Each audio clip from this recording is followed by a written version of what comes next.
friends, are we ready?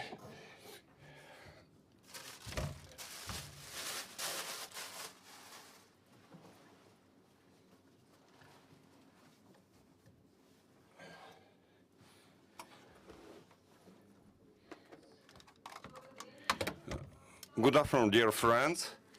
We are glad to welcome you here at the Ukraine Media Center. We are working for you. I'd like to remind you that we have been supported by the Ministry of Defense of Ukraine and the Ministry of Internal Affairs of Ukraine. And our hosts here are Skyloft Hotel.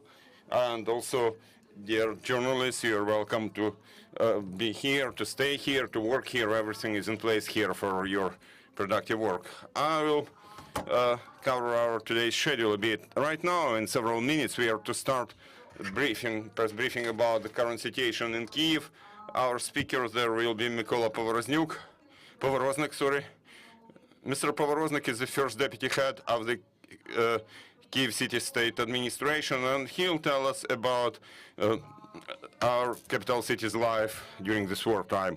At 2 p.m., we will again cover the defense of Ukraine. Our speaker will be the deputy head of General Staff of Land Forces of the Armed Forces of Ukraine, Brigade General Alexander Gruzevich. And after that, at 3 p.m., we will have as your guests people who managed to get out of those really hot parts of Kyiv province, of battle areas. They will tell you their stories, how they evacuated, how they fled, where they were when the war started, and how they were evacuated. They will share with you their emotions, their feelings. So now I'm to give the floor to our speaker, Mykola Povoroznyk. You're welcome. Welcome, everybody. As far as I understand, I'm opening this venue. No, we have been working for a couple of days, so today you're opening just our today's work. Yeah, today we have the, as far as I remember, 23rd day of war, whatever strange it may sound. And Kyiv city continues to defend. It continues being attacked, especially in the recent days. But at the same time, our city lives its life during these wartime conditions. The whole city infrastructure, urban infrastructure is working. The city has water, heating, electricity, mobile communications, and TV signal all across Kyiv, including its suburbs. The public transportation works, metro works, subway works, even though almost all stations of Kyiv metro have now been used as bomb shelters. There's not a lot of transportation there, but stations are mostly used as shelters. Gradually, businesses renew their operations in Kyiv in those parts where there's the most demand for that business. First of all, there are food stores and pharmacies which didn't even close, and most banks have renewed their operations.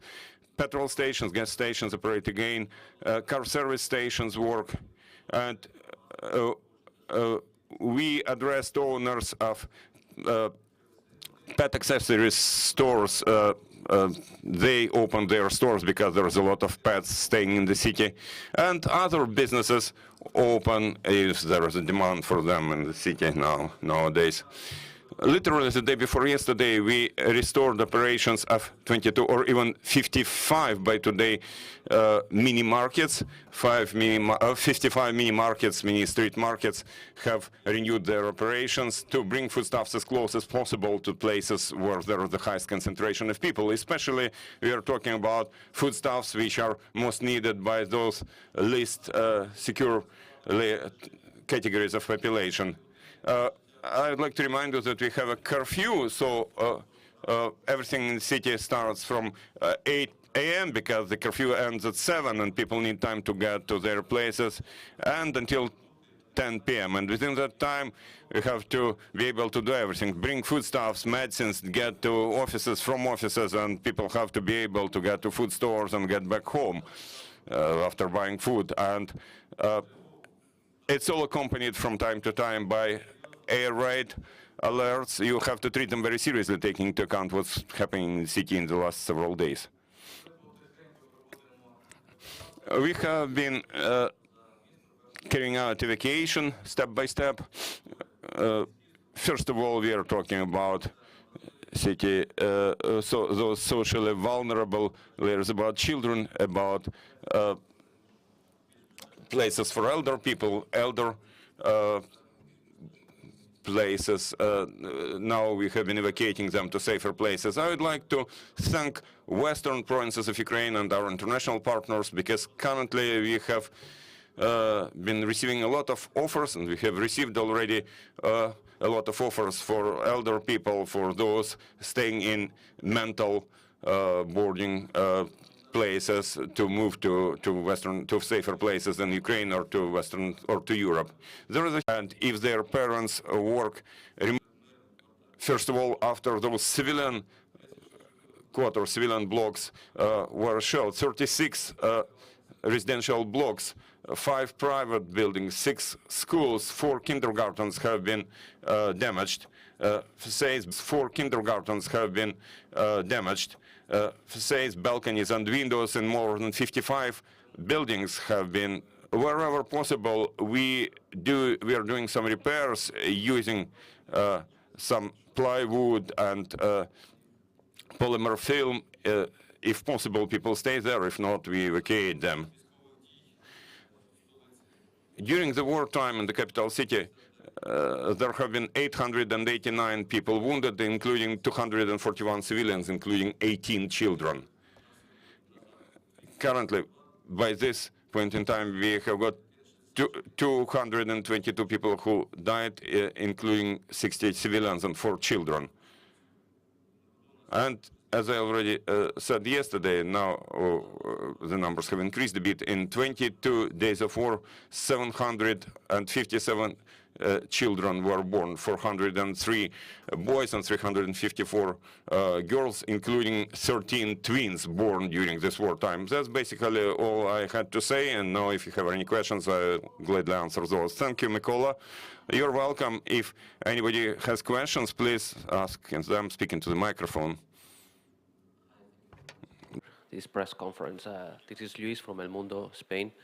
I wanted to ask you something. Do you have any plan to protect the heritage of the city, the historical monuments, the historical areas?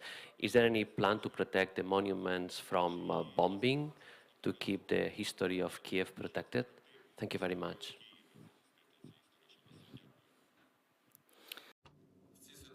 In this situation, it's very difficult. It's probably very difficult to find any answer to your question, because a large part of the city is a historical area.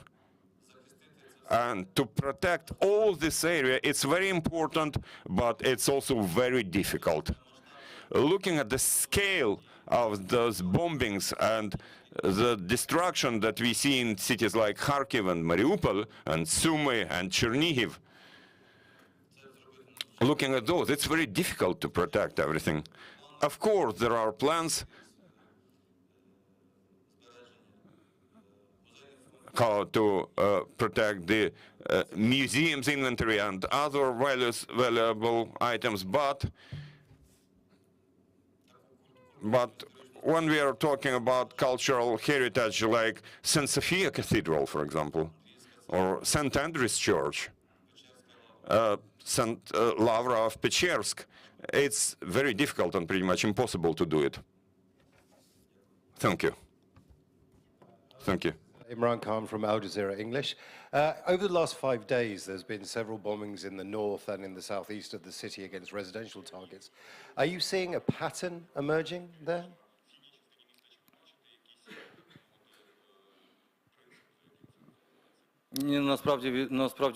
Actually, shelling is done quite chaotically. Almost all across the city we see it in both left and right bank of Dnipro River, and today there has been shelling in Podil district, so we cannot say that there is any systematic way, any systematic pattern. In our view, it's just chaotic shelling at residential blocks of the city. That's it. This is Anas Malik from Beyond. Yesterday we saw a video being released from the Russian Defense Ministry that claimed that the Russian forces have set up a checkpoint around the Kyiv region. How do you see that report? And you spoke about these grocery shops reopening. So do we expect more and more shops and cafes to reopen as well for life to get back to normalcy amidst these tensions? Thank you. Місто не блоковане на сьогодні. The city has not been blocked, it has not been sieged. So the foodstuffs are being brought to the city. Necessary items are being brought to the city. I mentioned businesses. Businesses are opened as soon as there is demand from those remaining in the city. Of course, food stores have been working all the time. Of course, pharmacies are working. These are first priorities. The rest, the others open when there is demand from consumers. Thank you. Thank you. Any more questions? No? No questions? Then thank you.